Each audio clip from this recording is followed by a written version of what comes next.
Independence Day is one of the best days to spend in the nation's capital. In this video, I'm going to give you my top 5 tips for enjoying your time here on the 4th.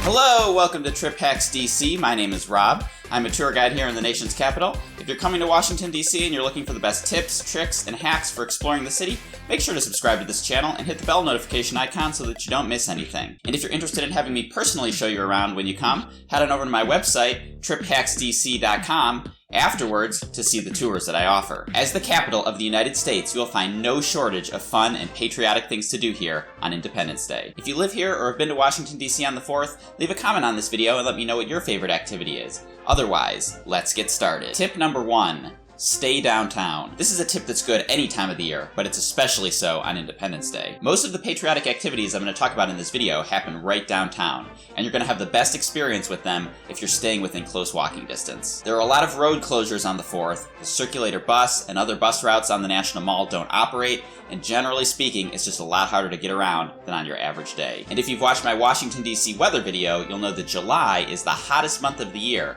and it can feel oppressively hot and humid here on some days. You will have a much better experience if you could take a few hours during the middle of the day, walk back to your hotel room, sit around in air conditioning, and just relax and recharge for a few hours before heading back out for your evening activities. If you're staying too far away from the city, this isn't really a viable option. So after this is over, make sure to click over and watch my video on how to get an awesome deal on a DC hotel so that you can take advantage of this hack. A lot of people just assume they can't afford to stay downtown because there are so many tourists coming in for the holiday, right? But the other thing is that because it's a holiday, there's very little business travel happening, and you might be surprised at just how great of a rate you can actually get. Tip number 2.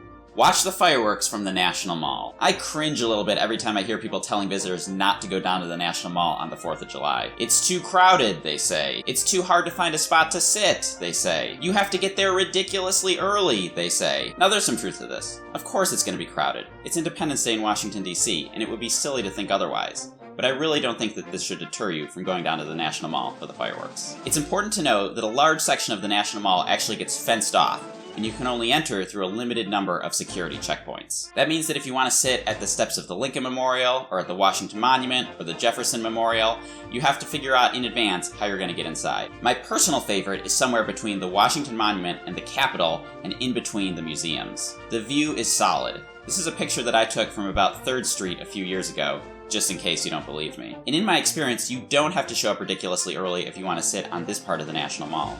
An hour or two should be more than sufficient. Tip number 3.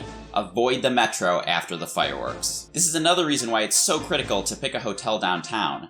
After the fireworks, metro is absolutely miserable. I've actually had people tell me in the past that they leave the fireworks show early just so that they can beat the metro rush, which sounds terrible to me. I mean, the grand finale is the best part. Most hotels downtown will be within easy walking distance of the National Mall. So afterwards, you can just pick up and walk back to your room. But if you do have to get on Metro, just wait around for a little bit and let the crowds thin out before you start heading back. If you're not traveling with kids, you can head north of the National Mall up 7th Street, or you can head east up past the Capitol and check out some of our bars, grab a drink before you head back. Tip number 4.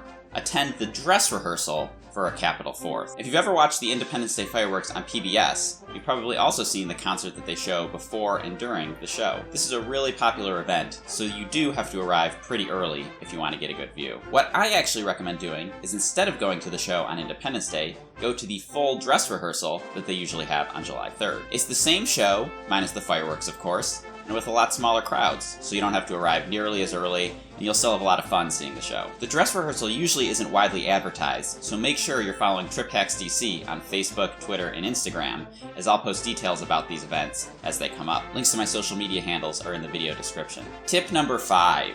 Do some patriotic daytime activities. One of the most unique things that you can do on Independence Day in DC is to see a dramatic reading of the Declaration of Independence from the steps of the National Archives. The Archives is where the original version of the Declaration is kept. You might know it if you've seen National Treasure with Nicolas Cage. Right after that, the National Independence Day Parade begins. Parade route is about a mile down Constitution Avenue, just to the north of the National Mall. It's obviously very patriotic, with floats, marching bands, military units, and of course a ton of red, white, and blue. My personal favorite thing to do is to go to see the Nationals play on Independence Day. What's more American than seeing the national pastime in the nation's capital? And historically, it started bright and early at 11 a.m., which means that if you do go to the game, you still have plenty of time in the afternoon for other fun patriotic activities before the fireworks start. This is only a small flavor. There are many, many things to do on Independence Day in DC. So make sure you're following Trip Hacks DC on social media so that you can keep up with everything. And that's it! Thank you for watching this video. If you found it helpful, you can subscribe to the channel by clicking on the Trip Hacks DC logo, which is popping up right now at the bottom of the screen. And if you're coming to DC and you want to have me show you around when you get here,